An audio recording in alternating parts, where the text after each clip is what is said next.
নমস্কার, শুভঙ্কর ইউটিউব কেয়ারের পক্ষ থেকে অসংখ্য ধন্যবাদ। আজকের বিষয়বস্তু দেখো, সপ্তম শ্রেণীর আলো চ্যাপ্টারে পড়ানো হবে তোমাদের।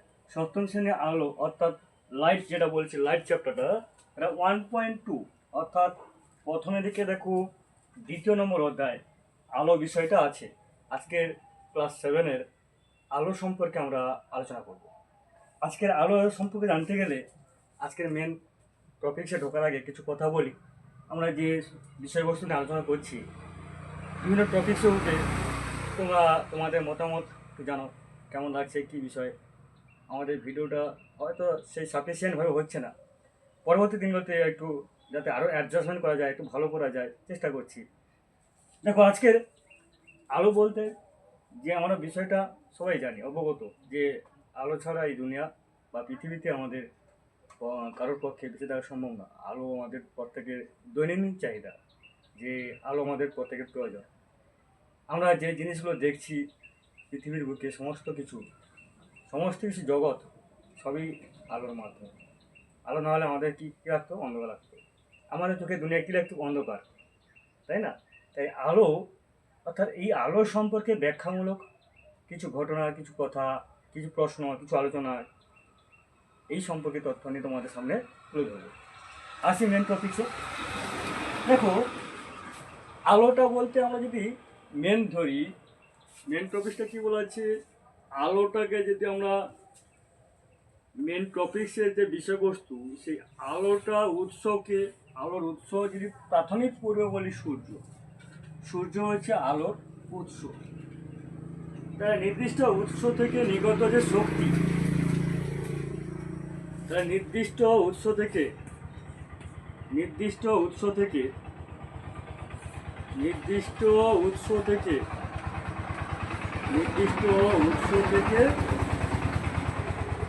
আগত শক্তি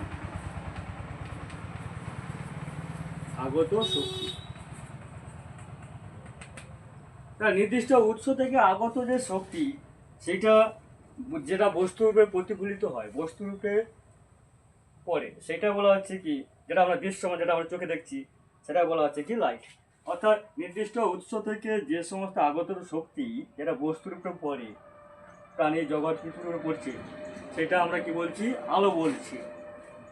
এবার আলোর যে নির্দিষ্ট উৎস থেকে আসছে, যেখান থেকে আসছে, সেটা কি বলছে? আলোক রশ্মি। সেটা কি বলা হচ্ছে? আলোক রশ্মি। এই আলোক রশ্মিটা সরলরেখা বরাবর চলে। তাহলে আলোক রশ্মি কি হয় না, আলোক রশ্মি কি করে? সরলরেখা বরাবর চলে। সরল রেখা বরাবর চলে। তার মানে এটা একটা আলোক ধর্ম হতে, এটা একটা আলোক ধর্ম। তাহলে আলো রশ্মি সরলরেখা বরাবর চলে, কোনো বাঁকা পথে বা বক্র পথে গিয়ে কোথাও পড়ে না। যেখানে স্ট্রেট সোজা যাচ্ছে, যেখানে বাধা পাচ্ছে, তারপরে আলো দেখা যাচ্ছে না। যত দূর যাচ্ছে ততটাই আলো আমরা দেখতে পাচ্ছি। সেইটাই বলা হচ্ছে আলো রশ্মি সরলরেখা বরাবর চলে। তাহলে আলো উৎস বলছি কিরকম? যেখান থেকে আলোটা প্রদান করতে পারে, অর্থাৎ যেখান থেকে আলোটা উৎপন্ন হয়, সেটাই বলা হচ্ছে আলোক উৎস। তাহলে আলোক উৎস এবং আলোক রশ্মি এই সম্পর্কে জানলাম। এবার বলছি সপ্রভ বস্তু, অর্থাৎ সপ্রভ বস্তু। আর কি আছে না, অপ্রভ বস্তু। কি আছে? অপ্রভ বস্তু। সপ্রভ বস্তু মানে যে বস্তুরূপে, অর্থাৎ যেসব বস্তুর কি আছে না, নিজস্ব আলো আছে। কাদের আলো আছে? যে সমস্ত বস্তু নিজস্ব আলো আছে, তাদের কি বলা হবে? সপ্রভ বস্তু। আর যাদের নিজস্ব আলো নেই, যেখানে আলো পড়লে আমরা দেখতে পাই, সেই সমস্ত বস্তু কি বলা হবে? অপ্রভ বস্তু। তাহলে সপ্রভ বস্তু মানে যে সমস্ত বস্তু নিজস্ব আলো আছে, তাকে কি বলা হচ্ছে? সপ্রভ বস্তু। সূর্য, নক্ষত্র, এর উদাহরণ কি হবে? সূর্য, নক্ষত্র। এর এক্সাম্পল কি হবে না, সূর্য, এর এক্সাম্পল হচ্ছে সূর্য, নক্ষত্র। সূর্য আর নক্ষত্র, সূর্য হবে আর নক্ষত্র হবে, এর এক্সাম্পল। তাহলে সপ্রভ বস্তু যে সমস্ত বস্তু নিজস্ব আলো আছে। আর অপ্রভ বস্তু কি বলা হচ্ছে না, অপ্রভ বস্তু বলা হচ্ছে যে যে সমস্ত বস্তু নিজস্ব আলো নেই। চাঁদকে আমরা দেখছি জ্বলজ্বল করছে, চাঁদের কিন্তু নিজস্ব আলো নেই, কেন সূর্যের আলোয় সে আলোকিত। গ্রহ, ইট, কাঠ, বাড়িঘর, এগুলো কি বলা হচ্ছে অপ্রভ বস্তু। এবার আসছি আমরা বিন্দু উৎস। আর দুটো টপিক সম্পর্কে জানবো। বিন্দু উৎস কি বলা হচ্ছে না, বিন্দু উৎস কি বলা হচ্ছে দেখো, বিন্দু উৎস, বিন্দু উৎস 2 নম্বর কি জানতে চাইছি, 2 নম্বর জানতে চাইছি আমরা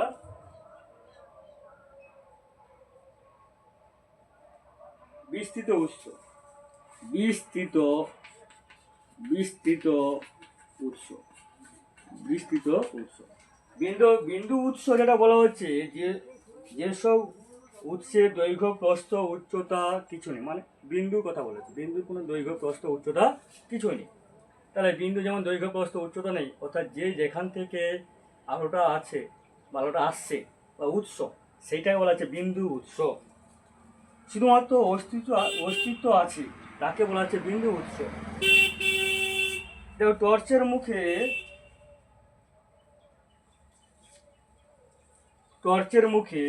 ধরো এটা টর্চ, এই টর্চের মুখে আমি লাইট জ্বালাম, এখানে সুইচ দিলাম, ঠিক আছে। তাহলে টর্চের মুখে যে এই আলোটা বেরিয়েছে, এর সামনে যদি কোনো একটা কাগজ বা পেপার দিয়ে ঢেকে দিলাম, দিয়ে ছোট করে ফুটো করে দিলাম, তাহলে এই লাইটটা এই ফুটোতে বেরিয়ে যাবে। অর্থাৎ এই ছোট্ট বিন্দু দিয়ে যখন যাচ্ছে কোনো রশ্মি বা আলো, সেটা বলা হচ্ছে বিন্দু উৎস। আর বিস্তৃত উৎস কাকে বলা হচ্ছে, অর্থাৎ নির্দিষ্ট মাত্রা, দৈর্ঘ্য, প্রস্থ, উচ্চতা কিছু নেই, সম্পূর্ণ এরকম। তাহলে এটা কি আছে, নির্দিষ্ট দৈর্ঘ্য, প্রস্থ, উচ্চতা কিছু নেই, নির্দিষ্ট বিন্দুতে আছে। আর এটা কি বলা হচ্ছে, বিস্তৃত উৎসের দৈর্ঘ্য, প্রস্থ, উচ্চতা আছে এবং বিশাল আকার, বিস্তৃত জায়গা থেকে যেসব আলোগুলো আসছে সেটা কি বলা হচ্ছে বিস্তৃত উৎস।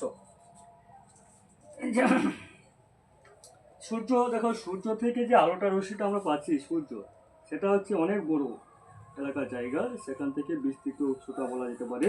অর্থাৎ বিশাল আকার জায়গা থেকে আমরা যে আলোটা পাচ্ছি সেটা কি বলা হচ্ছে বিস্তৃত উৎস। এবার অন্য একটা টপিকসে আসছি, বোঝা গেছে এবার এই পর্যন্ত?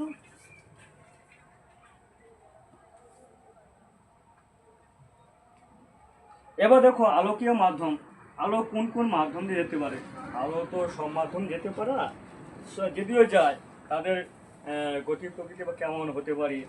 স্বচ্ছ মাধ্যম, অস্বচ্ছ মাধ্যম, ঈষৎ স্বচ্ছ মাধ্যম, এগুলো কেন বলা হচ্ছে, আলো কিছুটা গিয়ে কিছুটা ফিরে আসছে, আবার কি পুরোটাই চলে যাচ্ছে, আবার গিয়ে অস্পষ্ট যাচ্ছে।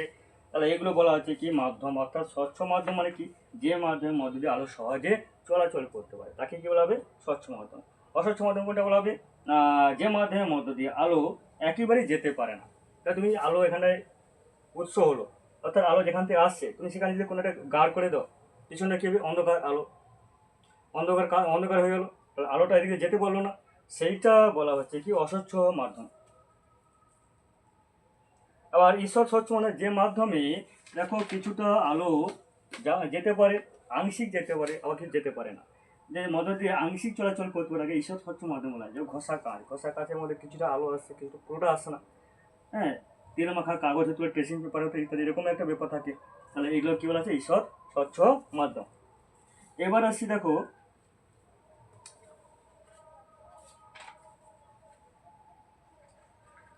এবার আলোক রশ্মি কাকে বলে, উৎস থেকে যে নির্গত, নির্দিষ্ট উৎস থেকে যে নির্গত হয়ে আলোর যে সরলরেখা বরাবর চলে, এক বিন্দু থেকে অন্য বিন্দুতে যায়, সেই সরলরৈখিক পথকে আলোক রশ্মি বলা হয়। সেই সরলরৈখিক পথকে কি বলা হবে, যে রেখা পথ ধরে আলোটা যাচ্ছে সেই সরলরৈখিক পথকে কি বলা হবে আলোক রশ্মি, সেটা কি বলা হবে আলোক রশ্মি। আর এই একটা আলোক রশ্মিকে আমরা তীর চিহ্ন দিয়ে প্রকাশ করবো, অনেকগুলো আলোক রশ্মি থাকে তাকে বলা হবে রশ্মি গুচ্ছ বলা হয়। কি বলা হবে রশ্মি গুচ্ছ। তাহলে আলোক রশ্মি কাকে বলে না, নির্দিষ্ট উৎস থেকে আগত রশ্মি হ্যাঁ, যদি আলোক রশ্মি সরল যে পথে চলাচল করে, যে পথে আসে, সেই পথকে বলা আছে কি আলোক রশ্মি। তাই কি বলা আছে, সেই পথকে কি বলা আছে আলোক রশ্মি। উৎস থেকে নির্গত হয়ে আলো যে সরলরৈখিক পথ মাধ্যমে এক বিন্দু থেকে অন্য বিন্দুতে যায়, আলো যে সরলরৈখিক পথে এক বিন্দু থেকে অন্য বিন্দুতে যায় তাকে বলা হচ্ছে আলোক রশ্মি। এই আলোক রশ্মি যখন একাধিক থাকবে তখন কি বলা হবে আলোক রশ্মি গুচ্ছ। এই আলোক রশ্মি একাধিক থাকলে তাই কি বলা হবে আলোক রশ্মি গুচ্ছ। এই আলোক রশ্মি গুচ্ছ তিনটি প্রকার আছে, সমান্তরাল, অভিসারী, অপসারী। তাহলে আলোক রশ্মি গুচ্ছ কি যদি আমরা কটা ভাগ করছি দেখো,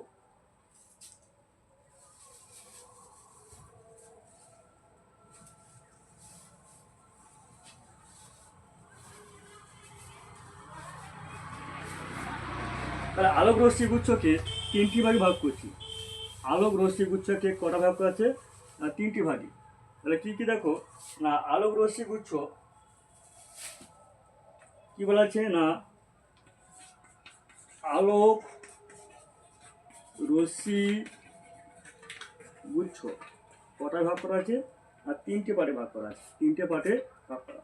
প্রথম পার্টটা কি বলা আছে, প্রথম পার্টটাকে বলা আছে কি সমান্তরাল আলোক রশ্মি গুচ্ছ, অভিসারী আলোক রশ্মি গুচ্ছ আর অপসারী আলোক রশ্মি গুচ্ছ, এই তিনটি বলা হচ্ছে।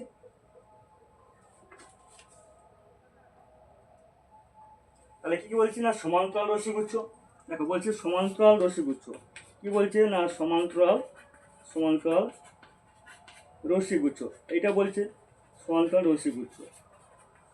আর কি বলছে 2 নম্বর বলা হচ্ছে যে অভিসারী রশ্মি গুচ্ছ, অভিসারী অভিসারী অভিসারী রশ্মি গুচ্ছ, রশ্মি গুচ্ছ। আর কি বলছে আরেকটা বলা হচ্ছে অপসারী রশ্মি গুচ্ছ, আরেকটা কি বলা হচ্ছে না অপসারী রশ্মি গুচ্ছ, রশ্মি গুচ্ছ। তাহলে আলোক রশ্মি গুচ্ছ আমরা মোটামুটি তিনটি ভাগে ভাগ করলাম, সমান্তরাল রশ্মি গুচ্ছ, অভিসারী রশ্মি গুচ্ছ, অপসারী রশ্মি গুচ্ছ।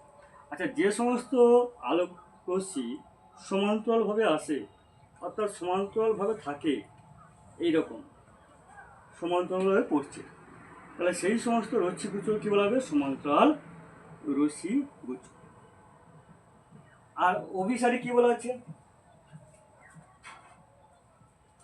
যে রশ্মিগুচ্ছ আলোক রশ্মির পরস্পর দিকে এগিয়ে এসে একটা নির্দিষ্ট বিন্দুতে মিলিত হয়, একটা নির্দিষ্ট বিন্দুতে মিলিত হয়।